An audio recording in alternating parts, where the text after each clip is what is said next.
The wine was expensive, but the air in Napa Valley felt cheap that night. My name is Alexis, and I am 29 years old. At my family's annual vineyard auction, surrounded by crystal and pretense, my mother, Kimberly, leaned in close. She didn't smell like the vintage Cabernet in her hand. She smelled like cold betrayal. "We only invited you out of pity," she whispered, her voice a sharp blade wrapped in silk. "Don't stay too long, okay?" My brother, Zachary, let out a jagged laugh, loud enough for the nearby investors to hear, calling me the family's greatest failed investment. I didn't scream. I didn't shatter my glass. I simply set it down. Have you ever felt like the invisible one in your own family? Let me know your story down in the comments. I walked out of that vineyard without a single tear. Rain began to smear the windshield of my car as I drove the long, dark miles back to my studio apartment in San Francisco. The city lights were a blur, but my mind was a high-definition balance sheet. For years, I had played the role of the sensible daughter, the one who absorbed the insults and stayed quiet to keep the peace. I realized now that my compassion had been a luxury they had overdrawn for far too long. When I stepped into my apartment, the air was still and smelled of old coffee and clinical clarity. I didn't turn on the television. I didn't call a friend to vent. I sat at my desk and opened my laptop. The blue light of the screen reflected in my eyes, casting a cold glow on the task ahead. This wasn't a breakdown. It was an audit. For 3 years, I had been the silent architect of their lifestyle. Because I was the reliable one with the high credit score and the professional degree, my father had insisted I be the primary name on the operational accounts for the family estate. They told me it was to help me stay connected to the legacy. In reality, I was the human shield for their financial recklessness. I logged into the first portal, the Napa Heritage Operating Fund. I looked at the recent transactions. A $5,000 charge for a private chef. $2,000 for Zachary's club memberships. These weren't family expenses.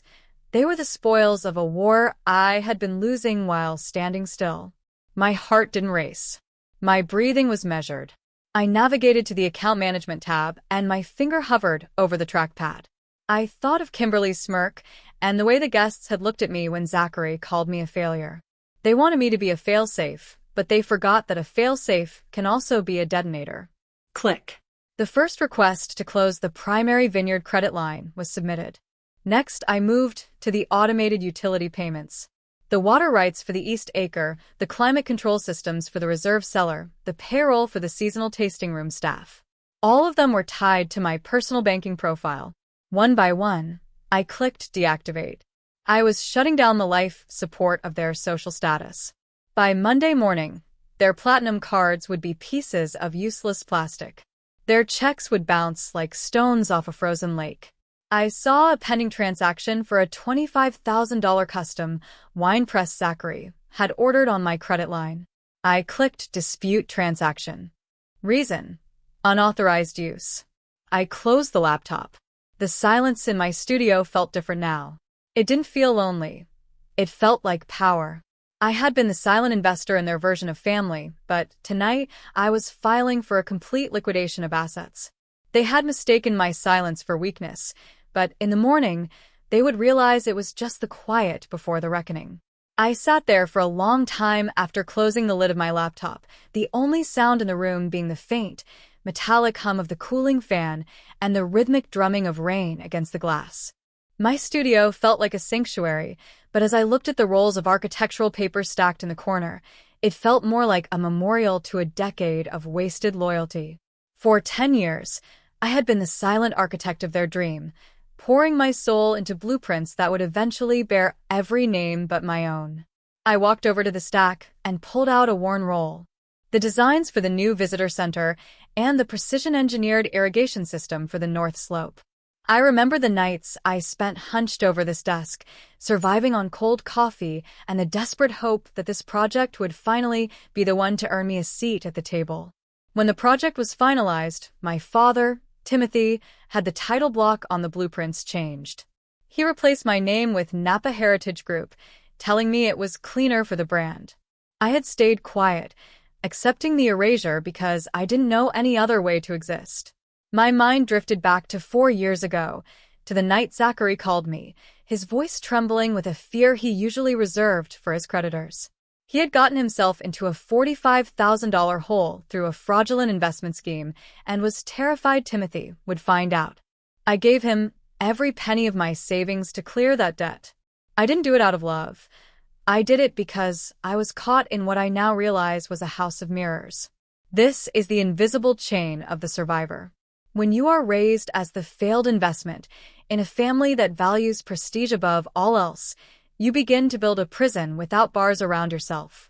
You become a professional at overperformance, thinking that if you just sacrifice enough, if you just carry one more of their burdens, you might finally earn the right to belong. My compassion had become my cage. I wasn't just Zachary's sister.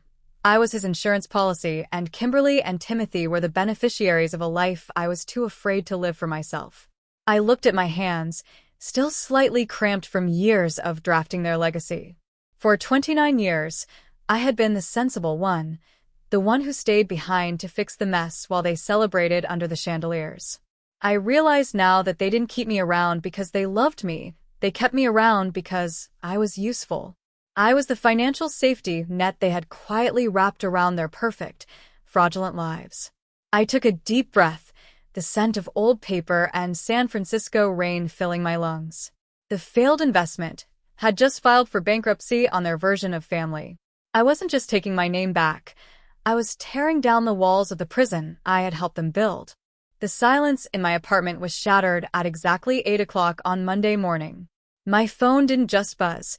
It screamed with the frantic energy of a dying legacy.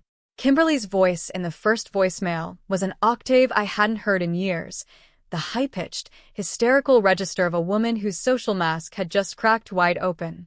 She didn't ask if I was okay after leaving the party. She didn't apologize for the pity comment that still felt like a burn on my skin. She demanded to know why the $25,000 check for Zachary's custom wine press had been flagged as fraudulent, and why the operational accounts for the vineyard were frozen. Zachary's texts followed like shrapnel. "You have nuked my credit score," he wrote, his entitlement dripping from every character. "Investors are calling.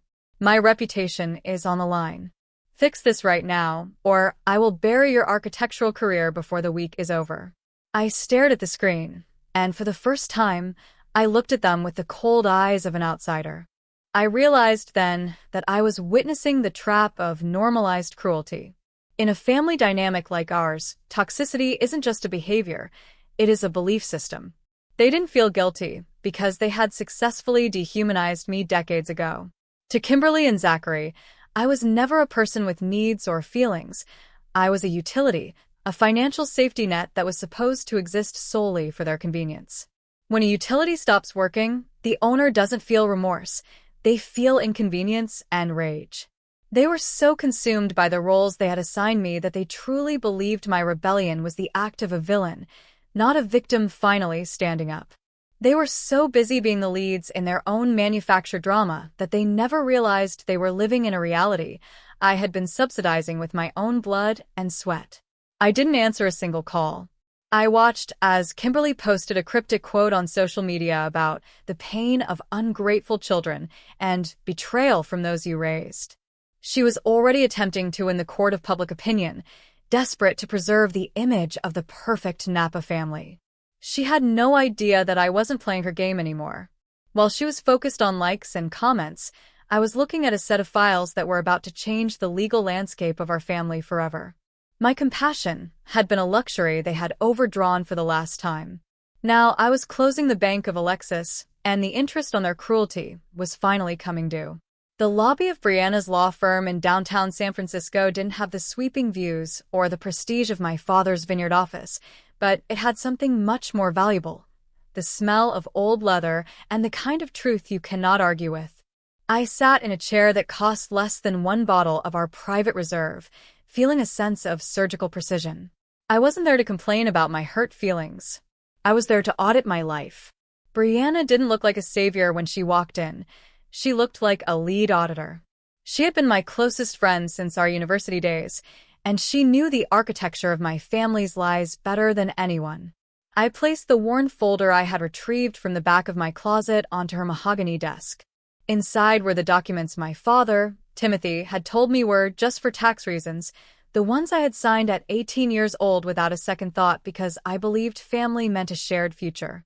Brianna began to peel back the layers of the Napa Heritage Group. For 20 minutes, the only sound was the sharp snapping of pages and the hum of the city outside. Then she stopped. She adjusted her glasses and looked at me with an expression that was part pity and part professional admiration for the sheer scale of the deception. "Alexis," she said, her voice dropping into a register of clinical finality. "Your parents didn't just put your name on these accounts to build your credit. They didn't fold you into the estate plan because they wanted you to feel included." She slid a heavy, notarized document across the desk toward me. It was my grandfather's original will, the one Timothy had claimed was lost in a fire 20 years ago. The words on the page were clear.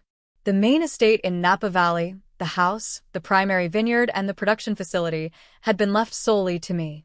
My grandfather hadn't left a family legacy. He had left an individual inheritance to the one person he believed had the integrity to protect it. My parents and Zachary weren't the owners of that land. They were merely trustees who had been authorized to manage the daily operations until I reached the age of 25. I was 29. For 4 years, they had been living in my house, spending my dividends, and using my land to build an image of themselves as the kings of Napa, all while calling me a burden. Every time Kimberly told me I should be grateful for the roof over my head, she was actually standing in my living room, breathing my air, and insulting the person who is technically her landlord. I didn't feel a rush of joy. I didn't feel the need to celebrate. I looked at the numbers on the attached asset summary, valuation in the tens of millions of dollars, and I felt only the cold, hard logic of a debt that was overdue. My father had treated love like a contract he could rewrite whenever it suited him. Now, I realized it wasn't a contract at all. It was a hostile takeover. "They have been mismanaging the land," Brianna added, pointing to a series of high-interest operational loans Timothy had taken out against the property's equity, loans he had no legal right to sign for. "They haven't just been using your name. They've been cannibalizing your future to fund their present." I stood up and smoothed the front of my suit. The architecture of their world was built on a foundation of sand, and I was the one who held the deed to the ground beneath it. "File the injunction," I said.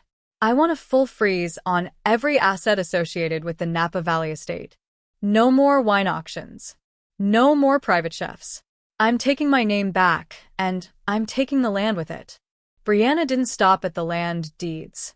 She kept digging, her eyes scanning the digital archives like a predator tracking a scent.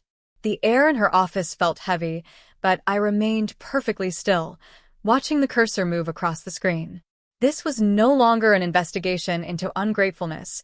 It was an audit of a criminal enterprise disguised as a family. "Alexis," Brianna said, her voice dropping into a low, dangerous register. She pointed to a scan of a document from 11 years ago. "Do you remember the insurance settlement from your car accident? The one when you were 18? I remembered the twisted metal and the months of physical therapy. My father had told me the insurance company refused to pay, claiming the policy had a loophole. I had believed him because at 18, you don't expect your parents to lie about your own survival. They didn't just pay," Brianna continued, pulling up a second file. "They paid $150,000. She zoomed in on the payout authorization form. At the bottom was a signature that was supposed to be mine. It was elegant, fluid, and completely wrong. The loop on the letter X was too wide, a habit my mother, Kimberly, had never been able to shake in her own handwriting. The signature mismatch was undeniable. It wasn't just a mistake, it was a forgery. My mother hadn't just mismanaged my credit, she had stolen a 6-figure settlement meant for my recovery to fund her own vanity. $150,000 of my blood and pain had been used to pay for luxury wine labels and country club dues while I worked 3 jobs just to stay afloat. I didn't cry. I didn't feel my heart break. Instead, I felt a strange, cold satisfaction. This was the lethal discovery I needed, the kill shot that removed any remaining path to redemption for them. My family wasn't just toxic, they were criminals. The office smelled of expensive toner and the lingering scent of my own clinical fury. I looked at the document again. 11 years.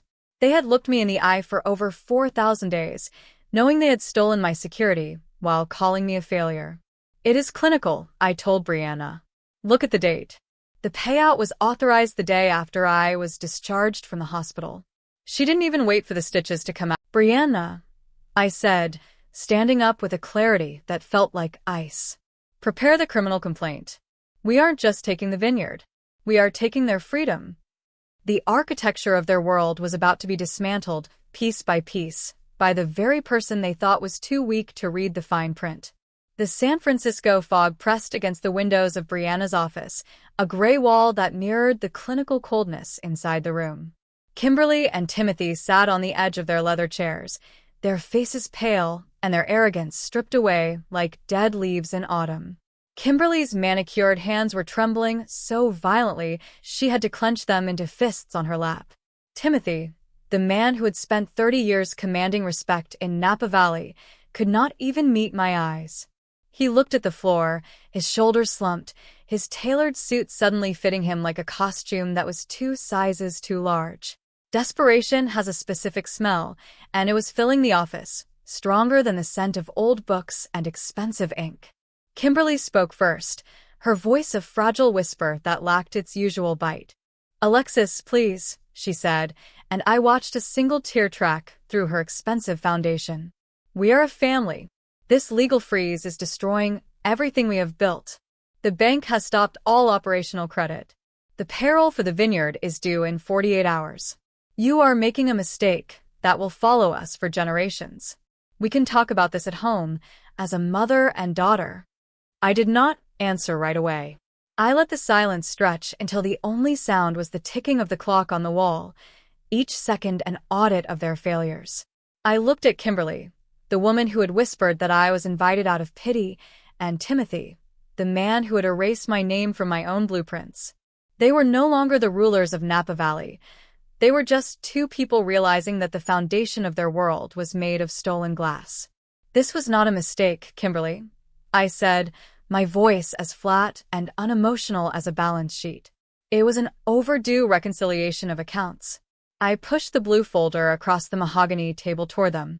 It contained the evidence of the forged signature and the records of the $150,000 insurance settlement they had stolen from me while I was still in a hospital bed 11 years ago. Timothy's eyes darted to the folder, then back to the floor. He knew exactly what was inside. He knew the criminal complaint was already drafted and waiting for my signature. "You did not invite me to that dinner out of pity," I continued, leaning forward until I could see the panic in their eyes. "You did not whisper those insults because you thought I was a failure. You did it to keep me small. You did it because as long as I believed I was worthless, you knew I would never look at the fine print. You invited me because you were living on my money, breathing my air, and thriving on my sweat. My compassion was the only luxury you had been overdrawing for years, and that account is officially closed." Timothy finally looked up, his voice cracking with a raw desperation. "What do you want, Alexis? We will pay it back. Every penny. Just do not sign that complaint. Do not send your own mother to prison. Think of what people will say." I stood up and smoothed the front of my jacket, feeling a sense of absolute control that had nothing to do with anger and everything to do with justice. "You taught me that everything has a price," I told them. "And for 11 years, you have been paying with the currency you stole from my future. Now, the Bank of Alexis is conducting a total foreclosure." I walked toward the door, leaving them sitting in the wreckage of their own deceit. "The next time we speak, it will be through our attorneys." I closed the door with a quiet, final click, and for the first time in my life, the air did not feel heavy with their expectations. It felt like freedom. The legal battle ended with a total victory that felt less like a triumph and more like a long-overdue exhale. The court ruled in my favor on every count, dismissing my parents' claims with prejudice and ordering the immediate restitution of the $150,000 they had stolen, plus 11 years of interest. Kimberly and Timothy were forced to sell their luxury cars and move into a modest rental far from the elite circles of Napa Valley. Zachary, whose credit I had supposedly nuked, discovered that without my name propping up his failures, his reputation was worth nothing. The people who once laughed at my failed investment now quietly avoided my family's phone calls. I decided to sell the majority of the vineyard acres. I didn't want a legacy built on the soil of my own suffering. I kept only the original farmhouse and a small plot of vines where my grandfather had first taught me about resilience. With the proceeds, I established a foundation dedicated to providing legal and financial support for young professionals and students whose families use financial control as a weapon. I also finally opened my own independent architectural studio in a bright, high-ceiling space in San Francisco, a place where my name is the only one on the title block. This is for you, the person who has spent years sitting at the far end of the family table, feeling like a guest in your own life. I want you to know that you are not a safety net, and you are not a punchline. The courage to walk away is not a betrayal of blood. It is an act of survival for your soul. You do not owe your future to people who only value you for how much they can take. Sometimes, the most loving thing you can do for yourself is to read the fine print, say no, and walk into the quiet, beautiful sunrise of your own making. Standing in the vineyard on a clear spring morning, the air finally feels clean. I am no longer waiting for a seat at their table because I have built a house of my own. My name is Alexis, and for the first time in 29 years, I am exactly where I belong. If you believe that Alexis was right to protect her future and establish her boundaries, please share this video to spread that courage to someone who might need it today.